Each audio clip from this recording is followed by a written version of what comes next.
Black hole एक ऐसा object है, an object whose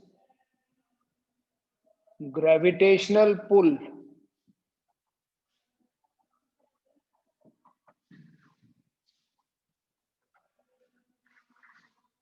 is so strong that even light cannot escape from its field.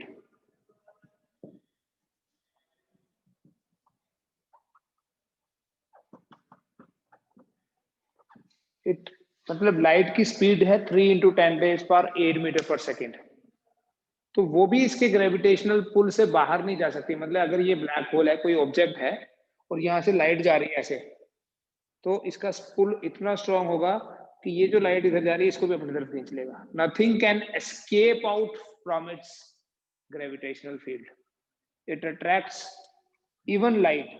Light मतलब ऐसे energy को भी एब्जॉर्ब कर लेगा जिसकी वेलोसिटी 3 × 10⁻, बाकी बड़े ऑब्जेक्ट्स को तो करेगा ही, लाइट को भी नहीं छोड़ता है। That is why it is called as it absorbs all the things.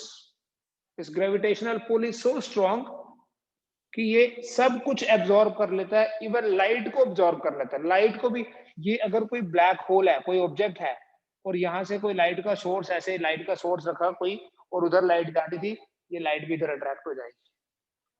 ठीक है, it's gravitational field is so strong that nothing can escape out from it. ठीक है, not even light can escape. किसी ऑब्जेक्ट को, बहुत सारे black holes हैं universe में, there are large number of black holes. An object is a black hole, क्या condition है देखो, an object is a black hole is if the escape velocity from this object is more than the velocity of light. That is, v are equal to, escape velocity को हम v से लिखते हैं, it should be greater than or equal to the speed of light. जो उस particular planet नहीं बोलेंगे क्योंकि प्लेनेट की कैरेक्टरिस्टिक्स नहीं होंगी उसमें, कोई ऐसा object which is highly dense, थोड़े से रीजन में बहुत ज्यादा मास, तो अगर मैं इसके बेसिस पे बोलूं, I will say 2gm/r should be greater than equal to c, या 2gm/r should be greater than equal to c²। कहां से आया ये फॉर्मूला पता है ना, ये तो एस्केप वेलोसिटी का ही फॉर्मूला है, √2gm/r, जिसके बेसिस पे हम ये बोल सकते हैं 2gm/c² is greater than equal to r, या we can say r is less than equal to 2gm/c²।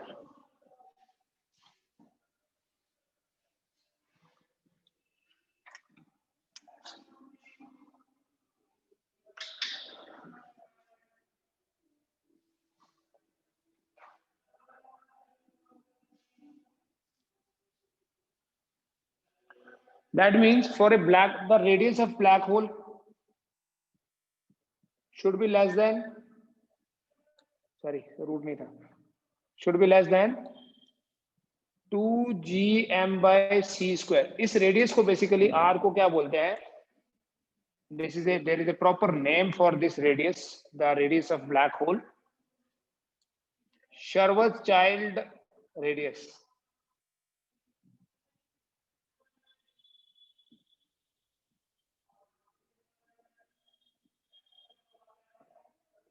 Scientist के नाम से है।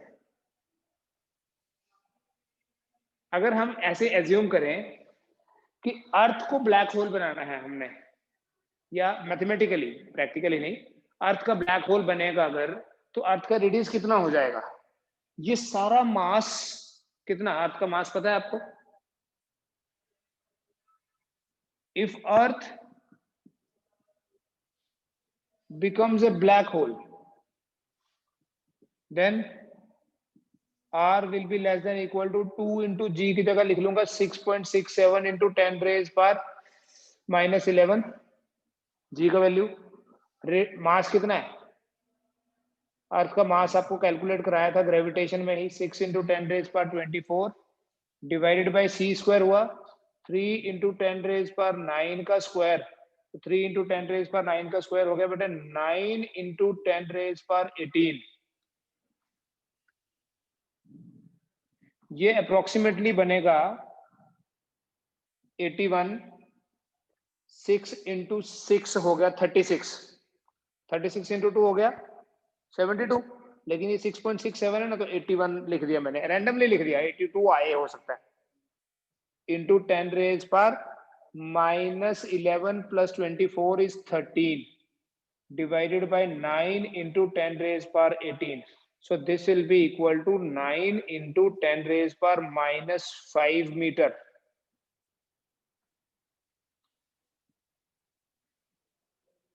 बट आपको ये पता होना चाहिए कि 10 रेज पर माइनस 5 मीटर ही मिलीमीटर होता है।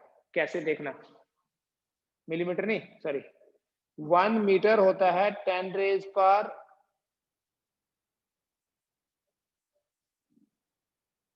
2 सेंटीमीटर, मिलीमीटर से भी कम है ये। 1 मीटर कितना होता है? 100 सेंटीमीटर। हम ये भी लिख सकते हैं 1 मीटर इज 1000 मिलीमीटर। तो मिलीमीटर कितना हुआ? 10 रेज पर माइनस 3 मीटर। तो मैं इसको लिख सकता हूं, just for your understanding I can write R should be less than 9 into 10 raise पर माइनस 2 मिलीमीटर, माइनस 3 चला गया इसके साथ, तो R should be less than 0.09 millimetre. अगर अर्थ का मास इतने रेडियस में कॉन्सेंट्रेट हो जाए तो earth will become a black whole. When large mass is concentrated over a very small region, then the gravitational pull of that mass will be so strong that it will not allow even light to escape from its gravitational field, and that object, which dense object, is called as a black hole. उस dense object को black hole बोलते हैं।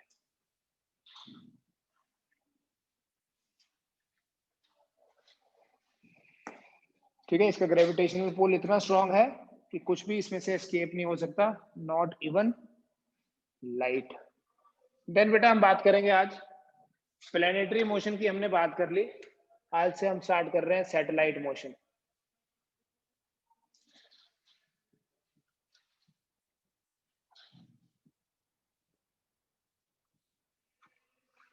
पहली चीज कि satellite क्या होता है। Satellite is an object which revolves around some planet.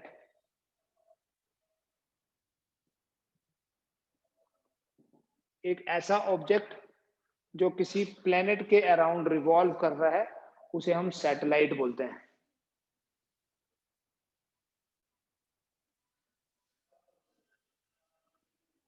An object which revolves around some planet. दो तरह के सैटेलाइट्स होते हैं, natural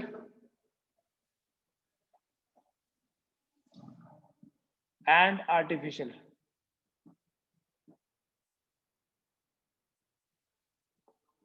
Natural satellites are created by nature, like Titan, which is a natural satellite of which planet? Titan. Titan is a natural satellite of Saturn, yes Saturn का है, and it is very important because it is very similar to Earth, so there is a probability of life on Titan. Let us see what happens in future. अभी तक तो नहीं मिली but हो सकती है. And there is a natural satellite of Earth also. Saturn के maximum satellites हैं in my opinion. There are 22 satellites of Saturn, 18 satellites Jupiter is having, Earth is having one natural satellite. ठीक है, these satellites are orbiting around the planets in their orbits and they are created by nature. But the artificial satellites are man-made satellites and they have a specific purpose. That purpose can be telecommunication. ठीक है, satellite communication जो होता है, that purpose can be weather forecasting, that can be some kind of remote sensing, some kind of educational satellites are also there. ठीक है, तो artificial satellite जो है they have a specific purpose. 1957 में 4th October 1957 में the first satellite was launched into the space by former USSR, Russia ने launch किया था और उसका नाम था Sputnik 1.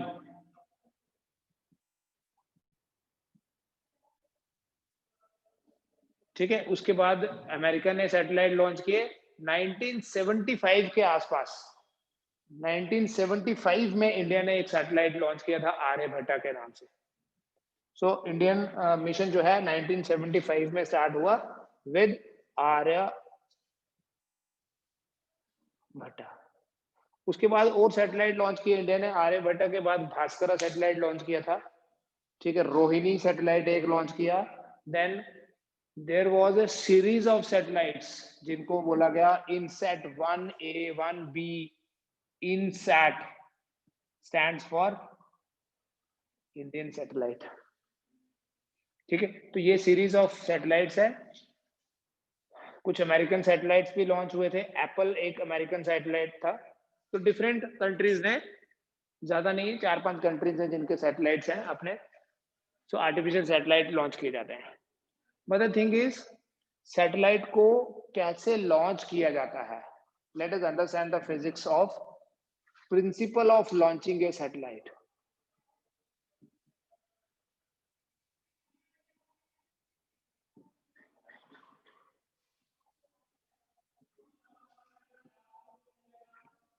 Principal of launching a satellite. क्या किया जाता है बेटा. सपोज करो ये कोई प्लेनेट है. ठीक है, आप ऐसे इमेजिन करो कि आप अर्थ के ऊपर खड़े हैं सपोज, एंड आप अर्थ के ऊपर खड़े होके किसी ऑब्जेक्ट को थ्रो कर रहे हैं. ठीक है, ऐसे समझ लो ये अर्थ के ऊपर खड़े होके कोई ऑब्जेक्ट थ्रो किया. तो ऐसे क्या, अगर मैं थोड़ी हाइट पकड़ के यहां से थ्रो करूं थोड़ी और आगे जाएगा, और ऊपर से फेंकूं, मान लो कि 7th फ्लोर पे फेंक रहा हूं किसी बिल्डिंग के, तो और आगे जा रहा है. ऐसे ही 100th फ्लोर से फेंकूंगा तो और आगे जाएगा. लेकिन अगर मैं इतनी हाइट से फेंकूं, काफी दूर चले गए, मान लो यहाँ से 50 किलोमीटर ऊपर चले जाए, 100 किलोमीटर, 200, 300, 500 किलोमीटर ऊपर चले जाए, वहां से लॉन्च करें, तो फिर वो घूमना शुरू हो जाएगा. फिर इसको सेंट्रीपिटल फोर्स मिल जाएगी.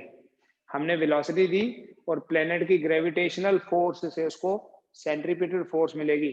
सेंट्रीपिटल फोर्स पता ना होता क्या है. किसी भी बॉडी को सर्कुलर मोशन में रहने के लिए जो फोर्स चाहिए, that is called centripetal force. So क्या किया जाता है बेटा, what is the principle of launching a satellite. The satellite is taken to a particular height. मान लो अर्थ की बात करें, अर्थ का रेडियस r है, h हाइट पे ले जाएंगे एंड उसको कुछ वेलोसिटी देंगे to place in its orbit so that it starts revolving around this planet. ठीक है, let me take this as earth. तो ये अर्थ के अराउंड रिवॉल्व करने लगेगी. देन वी से कि ये सैटेलाइट बन गई. ठीक है, सैटेलाइट को लॉन्च करने का क्या प्रोसेस है. हम जो सैटेलाइट लॉन्च व्हीकल होता है, SLV बोलते हैं शॉर्ट में, SLV, satellite launch vehicle, rocket बोलते हैं शॉर्ट में।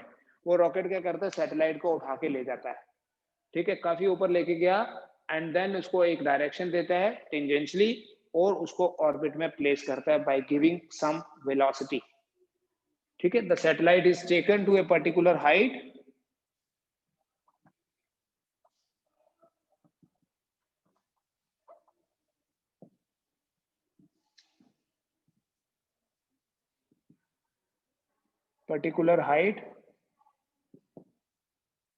and is then placed in its orbit.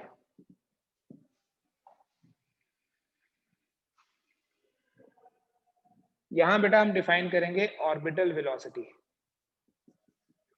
जैसे रिसेंटली हम पढ़ रहे थे क्या, escape velocity. Orbital velocity is the minimum velocity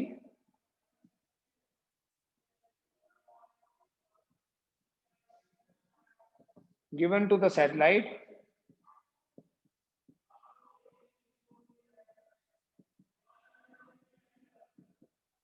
so that it starts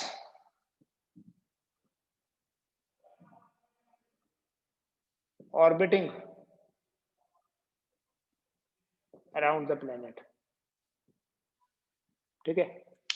कम से कम कितनी वेलोसिटी दें कि वो प्लेनेट के अराउंड रिवॉल्व करना स्टार्ट कर दे, that minimum velocity is called as orbital velocity, ठीक है। तो अगर हम h हाइट से इफ v0 वेलोसिटी दे रहे हैं, v0 is the velocity given to the satellite from a height h above the surface of earth,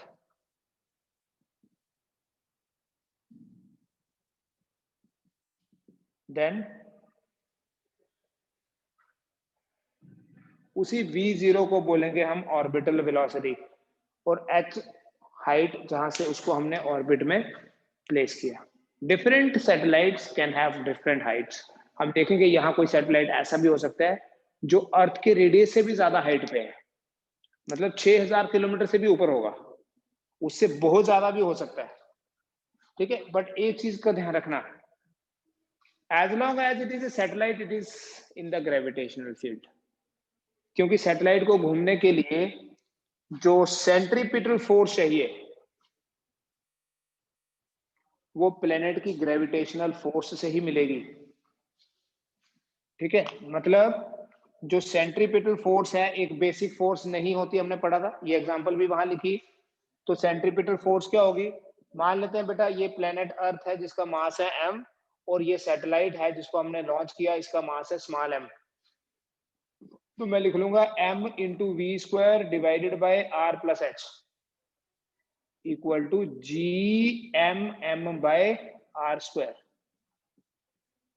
मतलब प्लेनेट की जो ग्रेविटेशनल फोर्स है वो उस सैटेलाइट को सेंट्रीपिटल फोर्स प्रोवाइड करती है, ठीक है। द सेम रीजन जिसके कारण मून अर्थ के अराउंड रिवॉल्व करता है, अर्थ की ग्रेविटेशनल फोर्स मून को सेंट्रीपिटल फोर्स प्रोवाइड करती है। So mv square by r become gmm by r square. एक तो ये r प्लस h कैंसिल होगा, स्मॉल m भी कैंसिल हो जाएगा बेटा, जो v स्क्वायर है this will be equal to gm over r plus h, तो v आ जाएगा इसका रूट, ठीक है। ये आपके पास vo बोला था तो vo ही लिखना, ऑर्बिटल वेलोसिटी का एक्सप्रेशन है।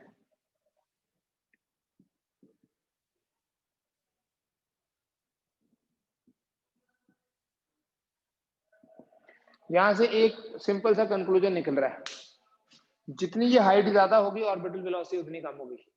मतलब जितनी ऊपर से लॉन्च करेंगे उतनी कम वेलोसिटी देके उसको लॉन्च कर सकते हैं। Orbital velocity decreases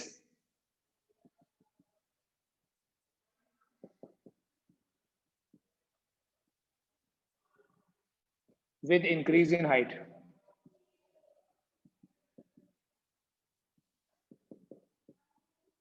From the surface of planet.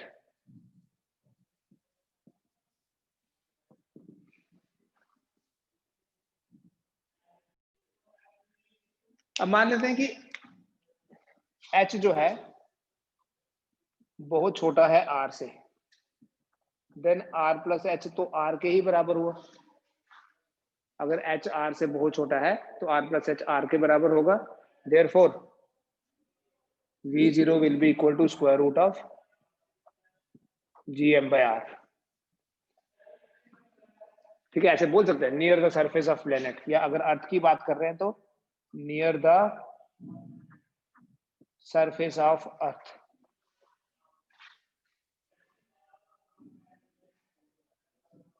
We know small g कितना है, gm by r square। So g into m is g into capital R square।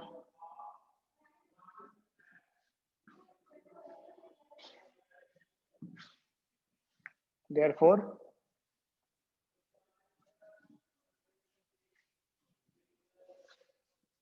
VO equals to square root of gm की जगह लिख दिया G R square divided by R, R R cut जाएगा,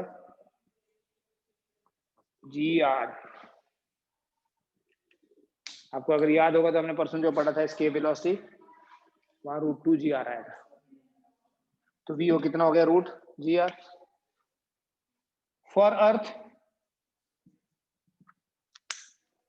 small G, the acceleration due to gravity is 9.8 meter per second square and the radius is 6.4 into 10 raised per 6 meter, है ना। तो V ओ जो होगा square root of 9.8 into 6.4 into 10 raised per 6।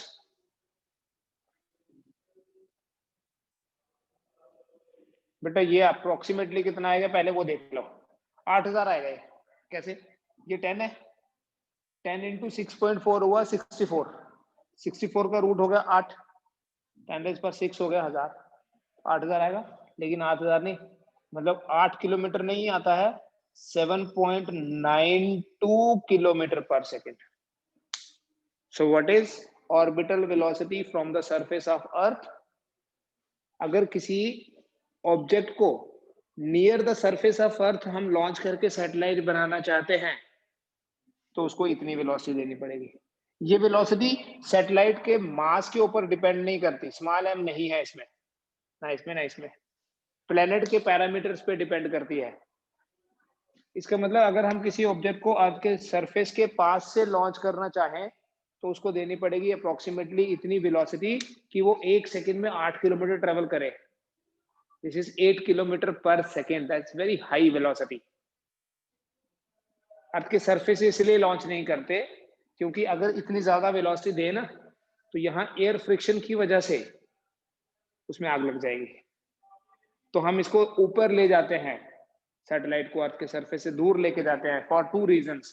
एक तो हमें पता है कि हाइट बढ़ने के साथ साथ ऑर्बिटल वेलोसिटी की वैल्यू कम हो जाएगी, तो वहां इतना ज्यादा एफर्ट नहीं करना पड़ेगा, थोड़ी वेलोसिटी से ही हो जाएगा। और दूसरा वहां एटमॉस्फेयर नहीं है, तो एयर फ्रिक्शन के चांस भी कम है। आपने सुना होगा कि कल्पना चावला का जो स्पेस शटल गिरा था जमीन पे, तो as it entered the atmosphere of Earth it caught fire because of friction. वो ग्रेविटी के अंडर आ रहा था, जैसे ग्रेविटेशनल एटमॉस्फेरिक फील्ड में आ गया वो, तो एयर रेजिस्टेंस की वजह से उसमें आग लग गई। ठीक है, तो यहां से लॉन्च इसलिए नहीं करते, ये नहीं कि इतनी वेलोसिटी दे नहीं सकते, दे सकते हैं, it will B costly affair but it can be given, but earth air के रेजिस्टेंस के कारण उसमें ज्यादा फ्रिक्शन की वजह से उसमें आग लग जाती है। ठीक है, इसलिए हम नॉर्मली अर्थ के सरफेस के पास से लॉन्च नहीं करते, हम काफी दूर लेके जाते हैं ताकि वेलोसिटी की जो रिक्वायरमेंट है वो कम हो जाए और एयर फ्रिक्शन का इफेक्ट भी ना हो। ठीक है जी, उसके बाद देखिए हम एक छोटा सा रिलेशन डिराइव कर लेंगे, उसके बाद हम दोबारा आएंगे ऑर्बिटल वेलोसिटी पे। It is relation between escape velocity and orbital velocity. ठीक है। और ऑर्बिटल वेलोसिटी का देखो हम अप्रोक्सीमेट रिलेशन यूज कर रहे हैं, एक्चुअल वाला नहीं। एक्चुअल वाले में तो एच भी आता है। तो एस्केप वेलोसिटी का तो जनरल एक्सप्रेशन है ये, v equals to square root of 2gr। और बेटा जो ऑर्बिटल वेलोसिटी है near the surface of earth,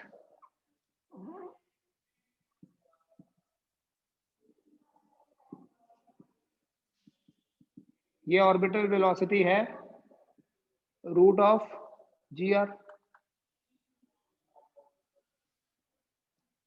therefore अगर डिवाइड कर लूं, VE/VO जो है वो √2 होगा।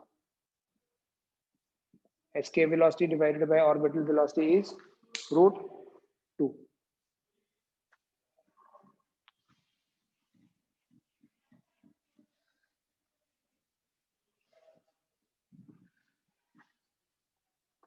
हम ये बोल सकते हैं यहां कि VE is equal to √2 times VO। √2 1.414 होता है।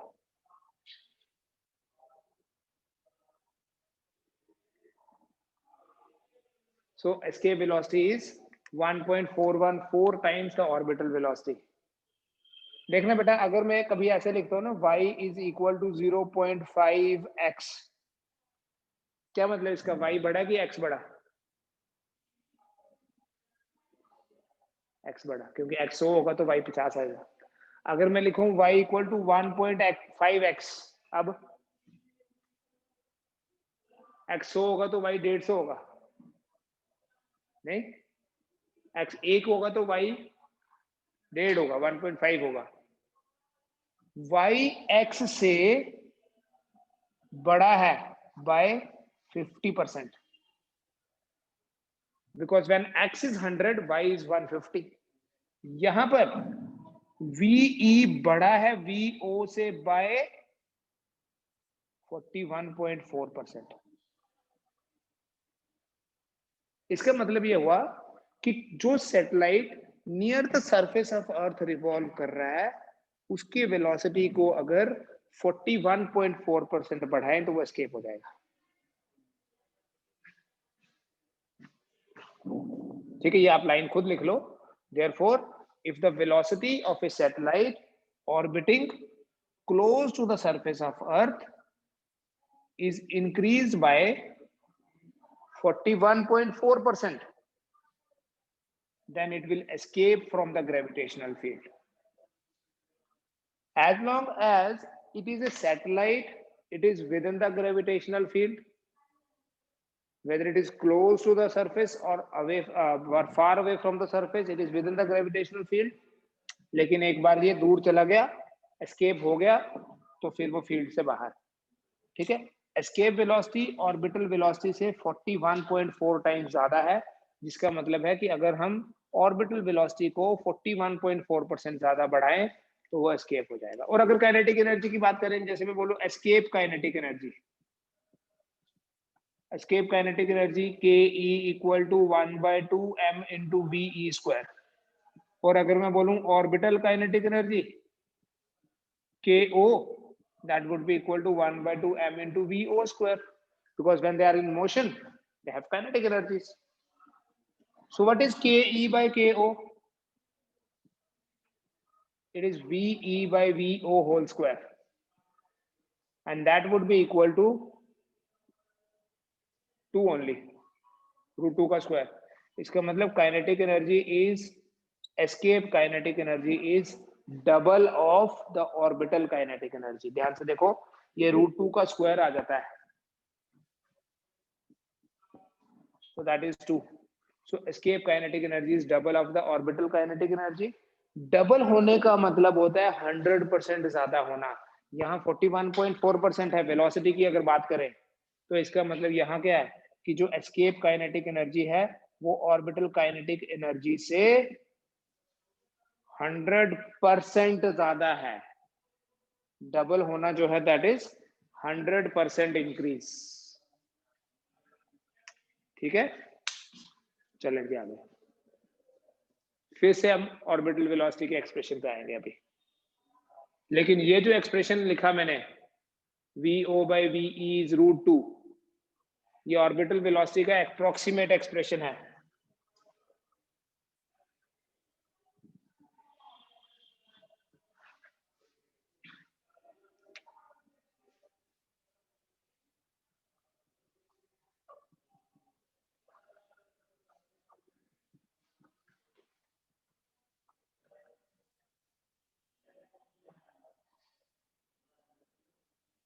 Actual expression is this.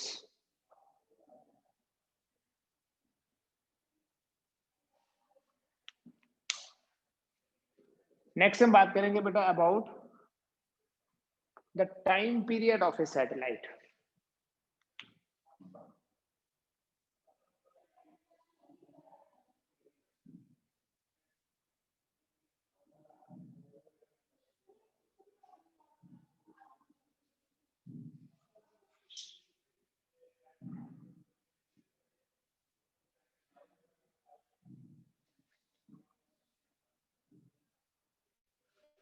Time taken to complete one complete revolution is called as time period. एक रेवोल्यूशन कंप्लीट करने में जो टाइम लगता है उस टाइम को हम टाइम पीरियड बोलते हैं। Time period of satellite T is equal to 2 pi r plus h divided by V0। कैसे कैसे आ गया ये formula?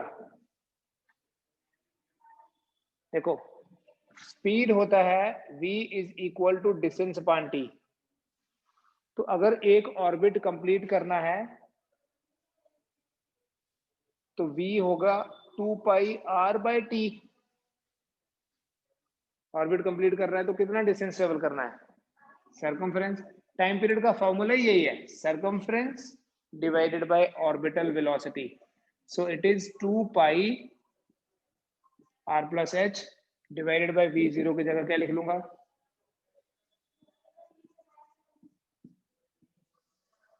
2gm by r plus h।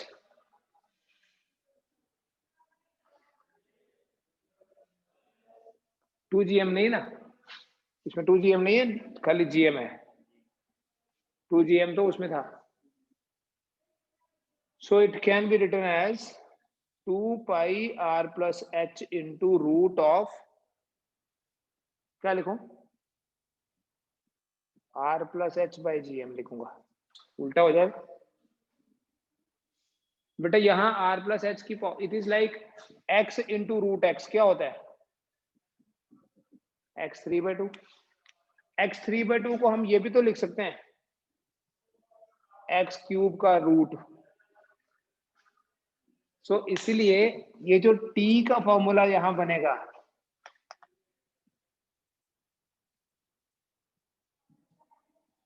To pi r plus H की पावर 1 है और यहाँ 1/2 है। मैं इसको लिख लूंगा r plus H cube divided by gm and then root. देखो ये समझ में आता है, ये नहीं आता है? ठीक है, तो ये टाइम पीरियड का एक्सप्रेशन है। It is actually r plus H into root r plus H becomes r plus H cube root 3 into 1/2। बेटा अगर ये प्लेनेट या सॉरी ये सैटेलाइट प्लेनेट के बिल्कुल पास हो, again it's mathematical, if h is very small as compared to r, then r plus h जो है वो r के ही बराबर होगा। तो t आपके पास आएगा 2 pi root of r cube divided by gm।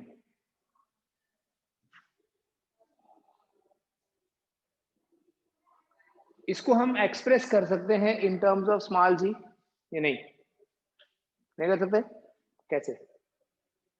Small g is equal to gm by r square. So gm is equal to gr square.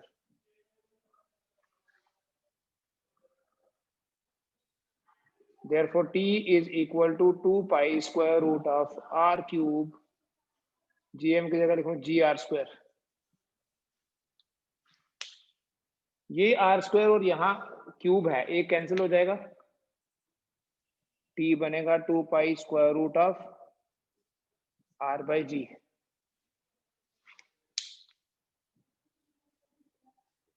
ठीक है जी, ये बेटा वैल्यू फिक्स हो गई हमारे पास अभी कि जो सैटेलाइट अर्थ के सरफेस से ज्यादा दूर नहीं है उसका टाइम पीरियड हम यहाँ से फाइंड कर सकते हैं।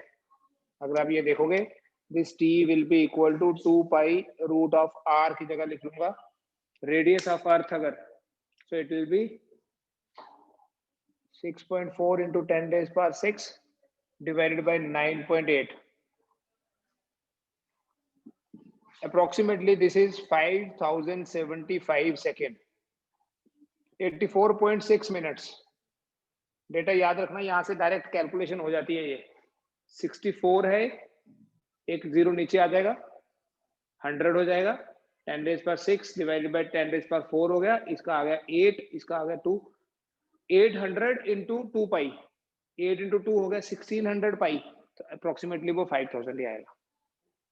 ठीक है, तो जो सैटेलाइट अर्थ के सरफेस से ज्यादा दूर नहीं है उसका टाइम पीरियड कितना होगा? 84.6 मिनट्स। बाकी कितना दूर होगा उस पर डिपेंड करता है कि उसका टाइम पीरियड कितना है। जितनी हाइट ज्यादा होगी टाइम पीरियड उतना ज्यादा होगा, क्योंकि ये न्यूमरेटर में दिख रहा है आपको h।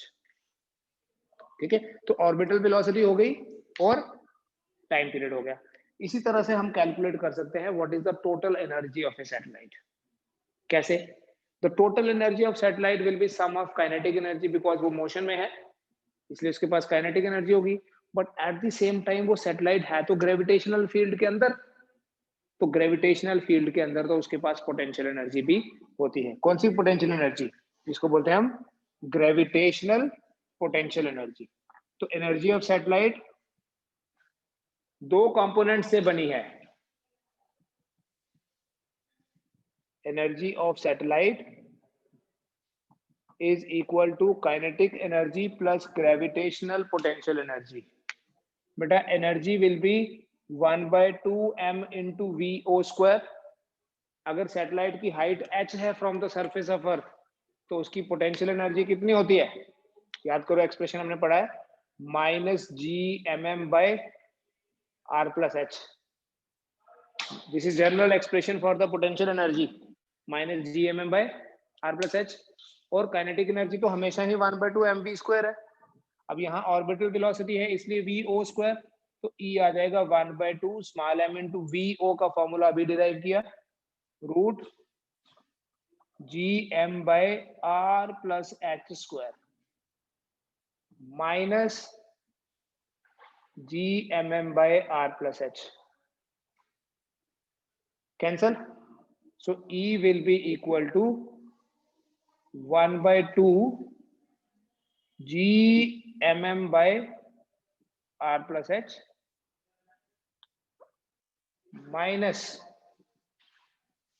gmm/r+h।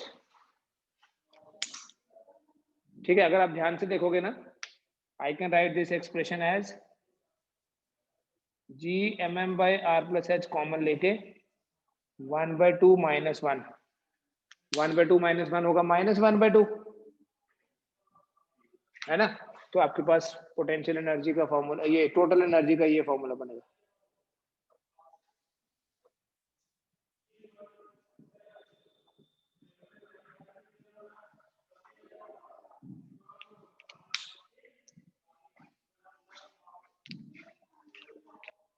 सैटेलाइट की टोटल एनर्जी नेगेटिव है, हमेशा होगी नेगेटिव, क्योंकि वो नेगेटिव एनर्जी ही ये इंडिकेट करेगी कि वो प्लेनेट के फील्ड के अंदर है। ठीक है, अगर टोटल एनर्जी 0 हो गई कभी, इसका मतलब वो सैटेलाइट अभी एस्केप हो गया है। The total energy will always be negative. ठीक है, दिस इज ऑलवेज नेगेटिव। ये है काइनेटिक एनर्जी, ये है पोटेंशियल एनर्जी, और ये है टोटल एनर्जी। हाँ, पॉजिटिव होगी नहीं ना, ये फील्ड के अंदर है, नेगेटिव तो मैक्सिमम 0 होगी। अब किसी सैटेलाइट को कितनी एनर्जी दे कि वो ग्रेविटेशनल फील्ड से बाहर चला जाए, इसका मतलब ये है कि किसी सैटेलाइट को कितनी एनर्जी दे कि उसकी टोटल एनर्जी 0 हो जाए। तो इस वैल्यू में क्या ऐड करें, यही वैल्यू ऐड कर, -3 में क्या ऐड करूंगा ताकि वो 0 हो जाए, +3। तो -gmm/2 r+h में क्या ऐड करें कि वो 0 हो जाए, यही वैल्यू। उस एनर्जी को बोलते हैं बेटा बाइंडिंग एनर्जी। उस एनर्जी को बाइंडिंग एनर्जी ऑफ सैटेलाइट बोलते हैं। Binding energy of satellite is the minimum energy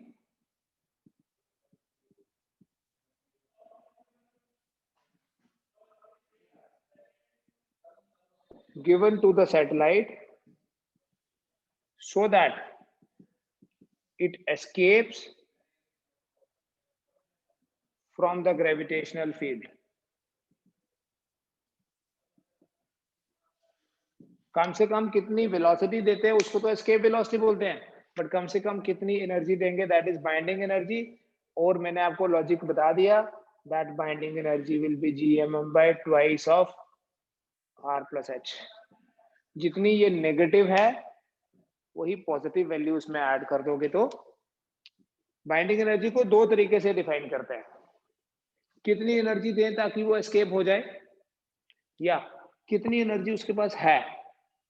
अब जब एनर्जी उसके पास है तो वो नेगेटिव है, negative energy will ensure that the satellite is within the gravitational field, but once that becomes 0 it will be out of the field, out of the gravitational field, escape हो गया। ठीक है, that's all for today।